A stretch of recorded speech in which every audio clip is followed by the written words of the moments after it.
হিন্দু ভাই মন্দির করে দাও, বিভিন্ন এলাকায় মন্দির টন্দির করে দিয়ে আমার হিন্দু ভাইরা ভাবছেন হয়তো তা বিশাল কিছু করে দিচ্ছে আমাদের দিকে ব্যানার্জি সাহেব খুব লক্ষ্য রেখেছে। আজকে আপনাদের কি অবস্থায় ফেলেছে, আপনাদের সঙ্গে কি গাদ্দারিতা করেছে, কি সর্বনাশটা করেছে হিন্দু ভাইদের, আপনারা নিজে বুকে হাত দিয়ে বলুন। ভারতবর্ষের চাকরিটা হিন্দু ভাইরা আপনারা পান, মুসলিমরা হয়তো একটা কি দুটো পান।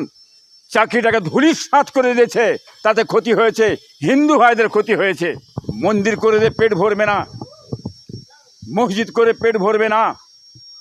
আজকে কত বড় ক্ষতি করেছে এই সব জিনিস দেখিয়ে দিয়ে আপনারা বাংলার মানুষ বুঝতে পারছেন। দেখেন এ স্যারটাতে এনেছে আমাদের মাননীয় মুখ্যমন্ত্রী সাহেব। এটা কি বাংলার মানুষ জানে না? সবাই জানে। আজকে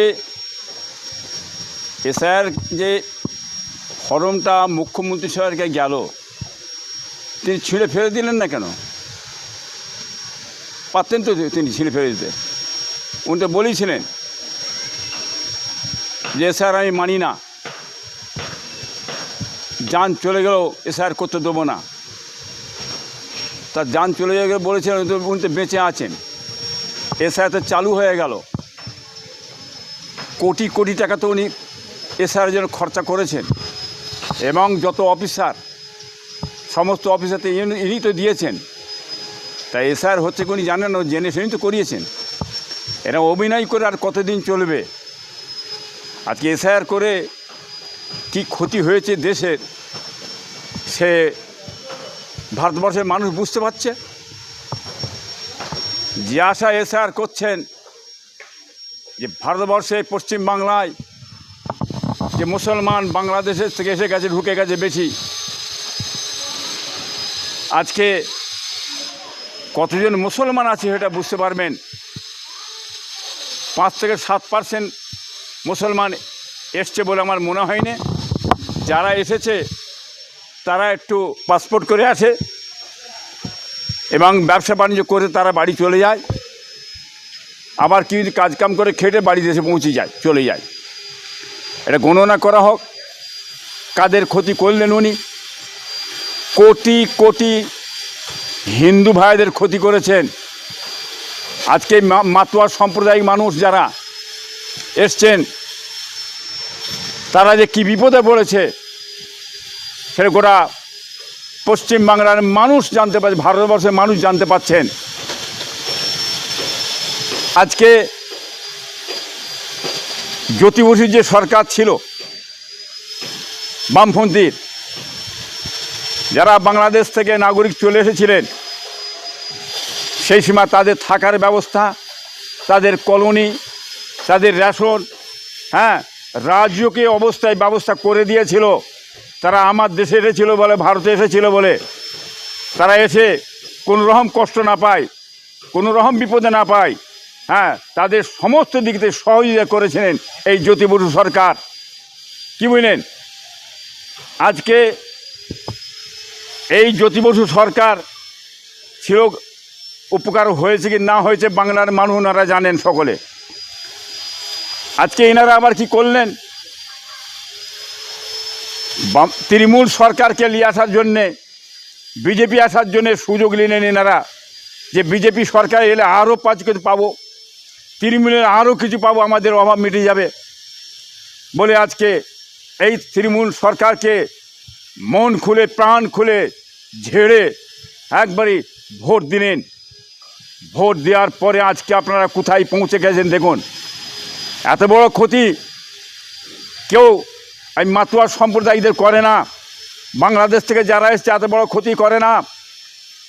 আজকে জ্যোতি বসু ছিল, আজ আপনারা তার কাছে সুযোগ সুবিধা সব নিয়েছেন, তাকে ভুলে গেছেন। সেই বামপন্থীকে ভুলে যে আরও সুযোগ সুবিধা নেওয়ার জন্যে আপনারা এই তৃণমূলকে ভোটটা দিয়েছিলেন।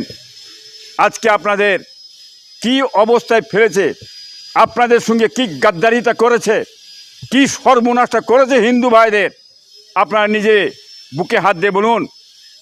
ভারতবর্ষের চাকরিটা হিন্দু ভাইরা আপনারা পান, মুসলিমরা হয়তো একটা কি দুটো পান। চাকরিটাকে ধূলিসাৎ করে দিয়েছে, তাতে ক্ষতি হয়েছে, হিন্দু ভাইদের ক্ষতি হয়েছে। আর মুখে বলছে হ্যাঁ হিন্দু ভাই মন্দির করে দাও, হ্যাঁ বিভিন্ন এলাকায় মন্দির টন্দির করে দিয়ে আমার হিন্দু ভাইরা ভাবছেন হয়তো তা বিশাল কিছু করে দিচ্ছে আমাদের দিকে। ব্যানার্জি সাহেব হ্যাঁ খুব লক্ষ্য রেখেছে, মন্দির করে দিয়ে পেট ভরবে না, মসজিদ করে পেট ভরবে না। আজকে কত বড় ক্ষতি করেছে এই সব জিনিস দেখিয়ে দিয়ে আপনারা বাংলার মানুষ বুঝতে পারছেন কতটা ক্ষতি করে দিয়েছে। এত বড় ক্ষতি কখনো ভারতবর্ষে হয়নি। ভারত স্বাধীনের পর থেকে আজ অবধি কোনো পশ্চিমবাংলার মুখ্যমন্ত্রী এ ক্ষতি কখনোই করে না। এই ক্ষতি করেছে এই পশ্চিমবাংলার মুখ্যমন্ত্রী তৃণমূল সরকার করেছে। বাংলার মানুষ এখন সেটা বুঝতে পেরেছে, যার কারণে বাংলার মানুষ চাইছে এখন পরিবর্তন চেয়েছে।